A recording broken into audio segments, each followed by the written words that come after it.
Happy birthday, Beyonce, Beyonce. Happy birthday, Beyonce. Happy birthday, Beyonce. Happy birthday, Beyonce, Beyonce. Happy birthday. Hi guys, welcome back. Welcome back. I missed you so much. Let me tell you, if there's one thing I did is to miss you so much. Okay, it's a Sunday when I'm filming this, right?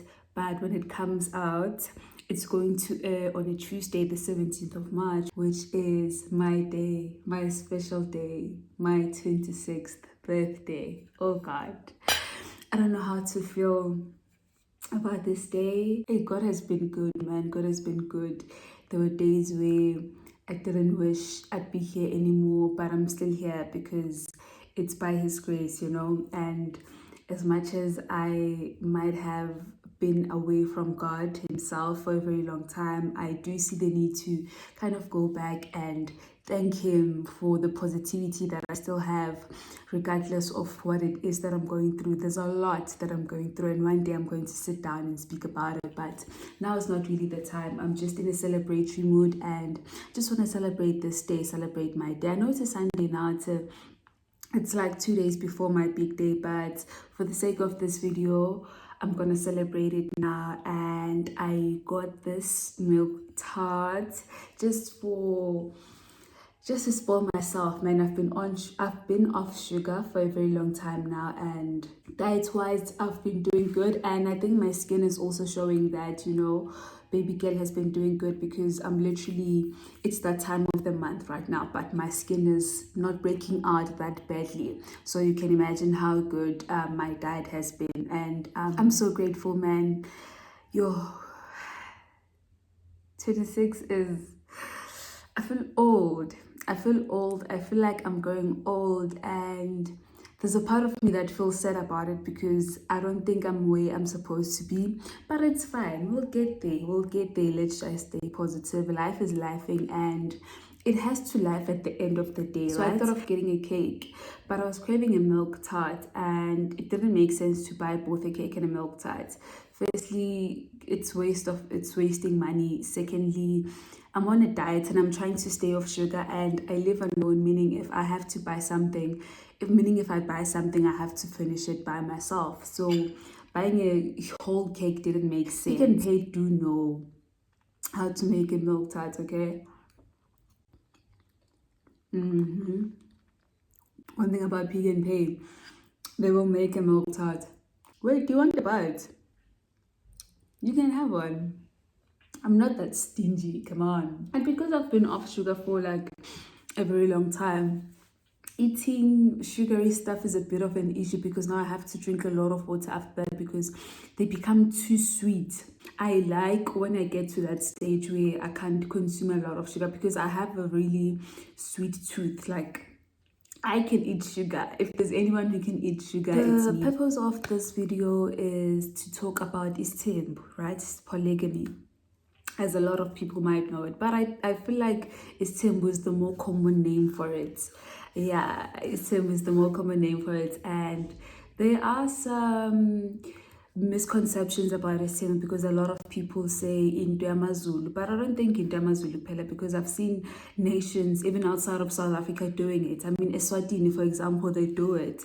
I do know that there was a rule passed years ago, not too long ago, to say a man should have, I think, 4 or plus wives, otherwise they would go to jail, something like that. So Isthembu is quite a common thing amongst the African society, the African continent, the African kingdoms. It's not something that started now, and to say where it started would be an issue from my side, because there's been a lot of misconceptions around it. I don't even know which ones are misconceptions. I don't know which ones are true, because there are a lot of variations in terms of people explaining where this Isthembu thing started from. But the most common one and the most believable to me, is the fact that Isthembu started way back when a father and a mother, or let me say a family, rather, a family meaning a mother and a father and children, would have a lot of work to do, right? Because remember, back then it would be believed that the father is supposed to go to work, bring home the bacon, and then the mother is supposed to make children, bear children for the family, for the father basically, and raise those children. But now, as time went by, there was a lot of work to do, because the father would develop businesses, have a lot of businesses, and because it was businesses, the burden of taking care of those businesses would eventually fall also to the mother, right? So the mother would now have a lot of work to do, because now they had to contribute towards taking care of these businesses, whether it was cattle, whether it was buttering, whatever, whether it was farming or whatever. But it now became a lot for the mother to kind of contribute towards making the wealth of this family, and also at the same time making sure that children are well taken care of and the home is as warm as it could be. So now that there was a lot of burden upon the mother, it was said that the mother would go to the father, let me just say husband and wife, right? So the wife would go to the husband and say, hey, myeni wami, umsebenzi engathi usumningi la ekhaya and ngiyasindelwa, ngisacela ukuthi sibe nomsizi la ekhaya. And the wife would actually say, uyazini baba, ngibone uMasibanibani, uAthule for example, ngibone uMamkhize laphayana engathi uye umuntu ongaba right ukusilekelela kulento esiphezu kwayo, you know. So the wife would basically go to the husband and say, I need help around the house. I need help around the house. Running things off the household, taking care of children is becoming a burden to me. It's becoming a lot and I can't take it anymore. I can't do it alone. I feel like we should bring someone in to come and help us out. And the wife again would say, I think the person who can help us out is so and so. So basically the wife would choose who the person coming in to help could be. And the husband would look at that and say, oh, okay, I hear you need help, and I can understand where your situation is coming from, because I see that you actually do need help.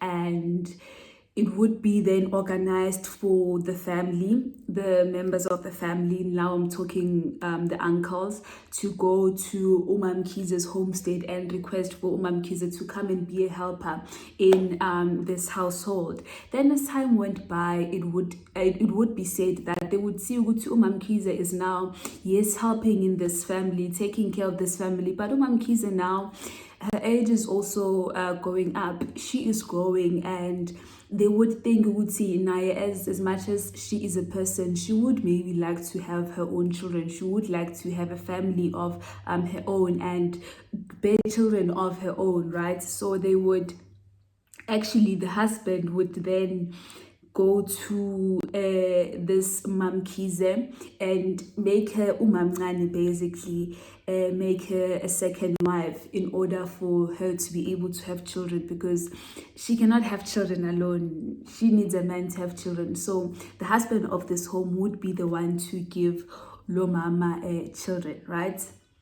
And that is how it was explained to me, and it's one of the many versions that we have, right? And as I said, it's the version that is believable to me. It's the version that I can relate maybe to. And Nes'Thembu was well respected in the past, I can imagine. I mean, I was not there myself, but the way people speak about it, I can see ukuthi Nes'Thembu, it was something that was respected. It was something that was done right, because it had a purpose of why it's done. It had a purpose of why we see the need for it, right? Other people would say Nes'Thembu came about where men saw ukuthi they now have so much wealth and they needed to multiply their children, so that should they pass on this world, they have a legacy to live for the children.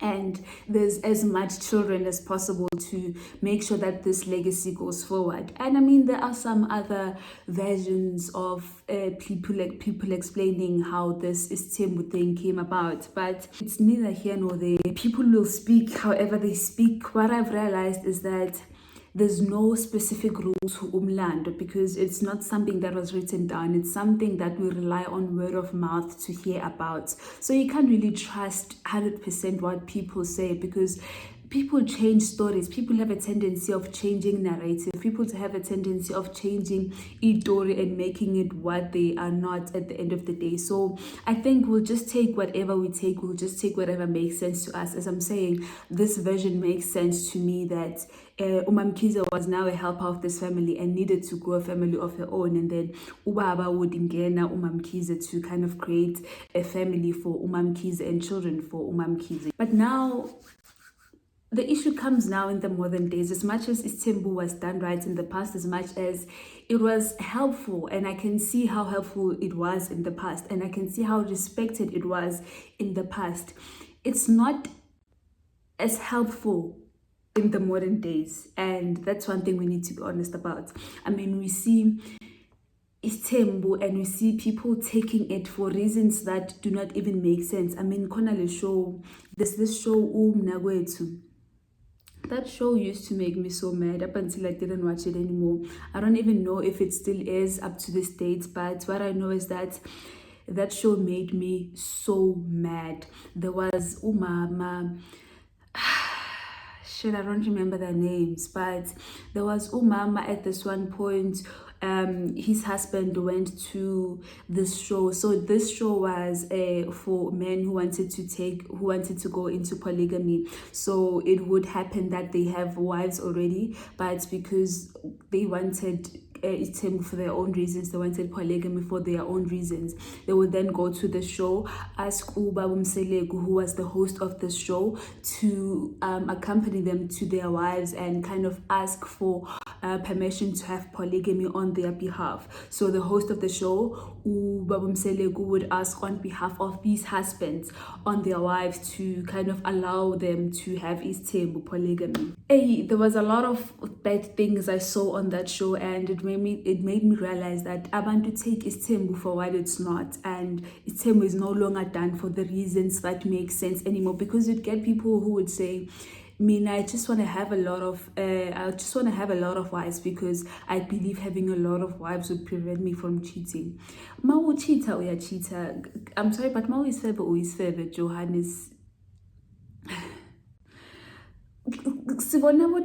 Like, okay, let me not get angry, because that show made me angry. There was this person, Udulas, and that man played with those wives. Yawan Udulas, if I ever bump into you, Njayami, I'm not happy with you, because you went through hell with those ladies and you took them there. You took them to that hell and you left them there.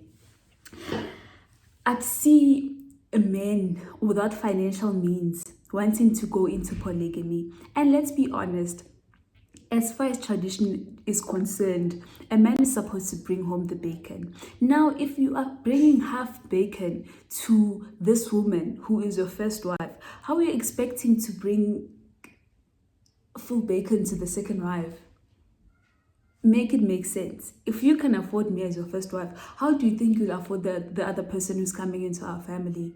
If you haven't built a house for me, because there were husbands who haven't built homes for their wives, for their first wives, but they had the guts to go and ask for polygamy from them. And ufuna Istembu, what the fuck do you mean? No, like, what the hell do you mean? Uzosenzani Istembu? Uyosiqalaphi Istembu? Uyosiqalaphi Istembu? Let's speak about it. Uyosiqalaphi Istembu? You don't even take care of your children. Ngiyasebenza, yet our finances are not okay, are not alright. But usafuna Istembu, what the hell are you going to do in Istembu? I think Istembu now is taken out of context, and I feel like people take Istembu for affair purposes. Because you would get a man saying, mina ngifuna Istembu because I feel like manginebafazi abaningi angeke ngiyochitha ngaphandle. You are a hoe. How about we speak about that? How about we discuss the fact that you are a hoe? You are a hoe of a man. Awufuni Istembu and awudingi Istembu, udinga. Okay, I'm sorry. But yeah, I do feel like Istembu was taken out of context, so right? Thank you for watching. Thank you for listening. I'll see you on the next video. Peace.